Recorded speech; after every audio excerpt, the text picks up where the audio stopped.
everybody, my name is Cindy Romero, and this is my presentation on my experience with the Multidisciplinaries program with Boise State University. A little bit before I started the MDS program, I had attended the College of Southern Idaho here in the Twin Falls area. I actually earned my first associate's in 2014 in liberal arts, and then in 2016 I earned my second associate's in criminal justice. I then decided to enroll at Boise State for the criminal justice program. After attempts and fails of trying to be admitted into the upper division courses for the criminal justice program, I actually spoke to my advisor, and she was actually able to direct me to the MDS program. She thought it would be a better fit for me, and I'd probably be graduating sooner. So I went ahead and did a little bit more research, and it was true. I was actually able to finish a lot quicker than I would have with my criminal justice degree, so it made me super happy. And as long as we had 58 credits or more, she told me that as long as you have that and you've been able to work full time and stuff like that, you were able to be admitted into the course, which I already had all of those. And so I was happy that I was able to be admitted into this program. A little bit about the program is you actually have to do your MDS outcomes. You have to actually create an individual degree plan and set some goals. And then you have to do a service learning assignment. So it's a project in which you help a nonprofit agency in your community, either by creating a research paper if they don't have a project for you to work on, or actually implying a project that they have within that community to see if they can get an impact that will help their company. For the MDS outcomes, we actually had to learn all of these in our multidisciplinary studies courses. So we learned problem solving, effective writing, effective communication, working in a team, ethical thinking, and multicultural perspective. So what I'll do is I'll briefly describe each of these outcomes and what I learned in the courses that I've taken, and how I can apply them to either my career or my personal life. So problem solving necessarily doesn't need to be in your career. It can be at home. So if something occurs either with your child, your husband, your parents, basically what you've learned in this class is how to solve that problem. So you kind of go through steps and ways where you can establish pros and cons on certain issues, and so it helps you understand the problem and find good solutions for it. For effective writing, I've taken several courses, not just with Boise State, but with College of Southern Idaho. I actually took a lot of courses where I had to do papers, research papers, and so I feel like I've mastered the APA for sure, and I've definitely mastered the MLA format. I have not done a lot of case studies, but I don't feel like that's something that I will have to do in the future in my career. So I definitely have uploaded a few of those to my portfolio, my MDS portfolio. And so those are something that I know I will use in the future, no matter what career I decide to move forward in. Writing is something you do on a daily basis. Next is effective communication. Effective communication is, again, both personal and in your career life.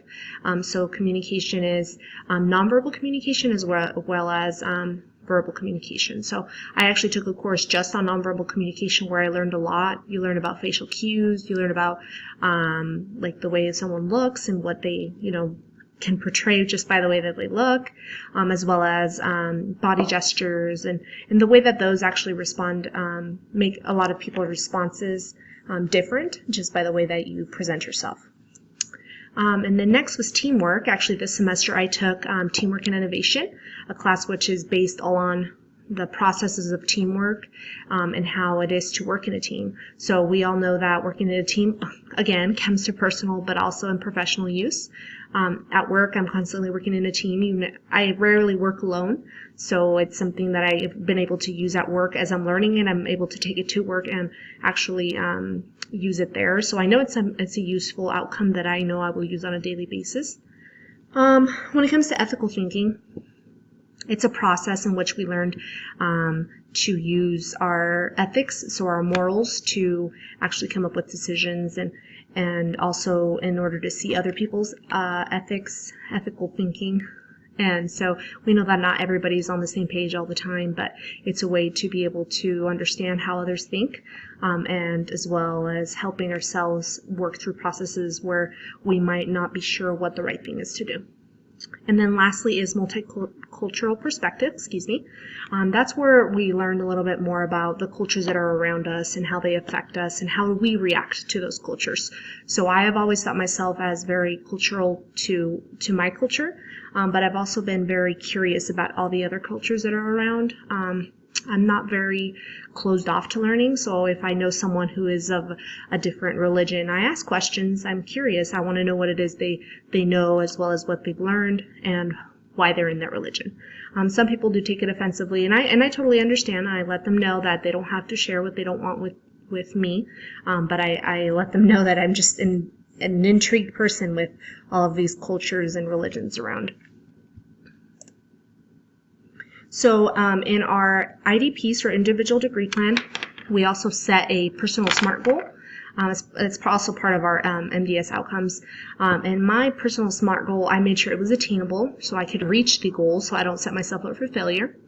My goal was to earn my bachelor's degree by summer 2019, which luckily is this semester. So hopefully after a few more projects I need to submit this semester, I'll be done. And I would hope to open doors to different careers, not necessarily because I have a criminal justice degree. Do I want to go into that? I just know that's an interest of mine. I've learned psychology, sociology, and so I know that it's a wide open field. So, and a lot of people say that even if you have a criminal justice degree, it's really not useful in that area. So it's good to have a more broad knowledge of information. And then it brings all my experience. So just like I went back to all of those outcomes, I'm able to take teamwork with me. I'm able to learn the nonverbal communication as well as the verbal communication, my criminal justice background, my ethical thinking. I'm just able to be a better problem solver. I have better writing skills than I did when I started, so I just feel like I have a lot more to offer, and that was part of my SMART goals, so I'm definitely on track with that. My individual degree plan goals was 1, I was going to graduate with my minor in criminal justice, which I have met, which is awesome. I'm so excited. And then the IDP actually is to help me stay on track with my goals. So I made sure that I take the correct classes in the correct semesters, and then making sure that I just stay on track and not miss a semester so that I could graduate this summer, which so far everything has gone as planned, and so I'm really excited to get my degree. What I loved about the IDP is you actually get to choose your classes, so there wasn't like an amount of classes you needed to take about sociology or about teamwork, or you could select you wanted to learn about leadership, you wanted to learn about teamwork. For example, I wanted to learn about nonverbal communication and ethics, so I took those classes, and so you could really personalize your degree to what you felt you could use in the future. For my service learning project, I decided to put forth some effort in creating a food drive for this nonprofit health organization, which is actually my employer. So I knew this firsthand that this is a part that they were struggling with. The nonprofit health organization is called Family Health Services, and it's based out of Twin Falls. There's actually locations in Fairfield, Jerome, Kimberly, Buell. There is 2 medical offices in Twin Falls, 1 behavioral health office, 1 dental office, and then in Burley, and then in Rupert. And so we're kind of growing here in the South Central area, so we know that the need is big for those who live under or at the poverty line. So we know that providing a food pantry within our clinics is very important. And we're always running low on food. So it's not a matter of when, it's, why don't we have all those items already there? So what I was told to do was actually organize a food drive and run a food drive for 2 weeks. And so I chose to do that these last 2 weeks. And it was actually not as successful as I would have liked it to be. We've only had about 3 clinics that actually received donations, but I did receive a lot of feedback that a lot of people felt they were being forced to do this rather than them doing it at their own will. We actually then set up also a donation that they could be deducted through their payroll.